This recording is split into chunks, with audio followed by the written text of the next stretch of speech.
ایک جگہ آپ نے وَلَٰكِنْ قُولُوا آمَنَّا وَلَٰكِنْ قُولُوا أَسْلَمْنَا، کہ تم یہ مت کہو کہ ہم ایمان لے کر آئے، بلکہ یوں کہو کہ یعنی یہ احسان مت جتاؤ کہ ہم ایمان لے کر آئے، بلکہ یوں کہو کہ ہم اسلامی حکومت کے فرما بردار ہو گئے.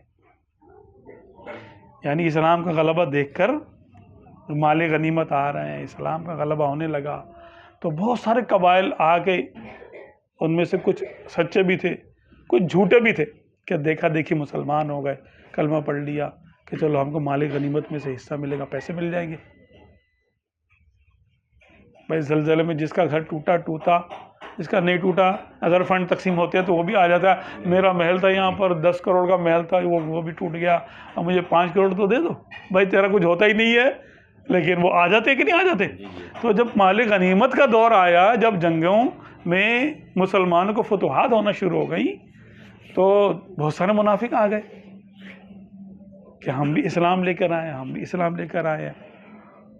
تو اللہ تبارک و تعالیٰ نے فرمایا وَلَٰكِنْ قُولُوا آمَنَّا جو نا اسلمنا، لیکن یوں کہو کہ ہم تابع فرمان ہو گئے، ہم اسلام لے آئے، ہم نے سر تسلیم خم کر دیا.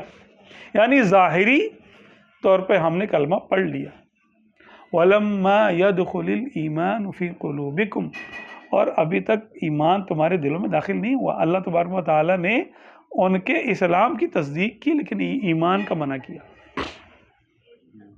اسلام ظاہری عبادت کا نام ہے، ظاہری کلمے کا نام ہے اسلام، اور دل کی بات اللہ بہتر جانتا ہے.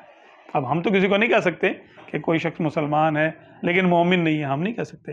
اللہ تو رب تعالیٰ تو جانتا ہے، ظاہر و باطن کو جانتا ہے.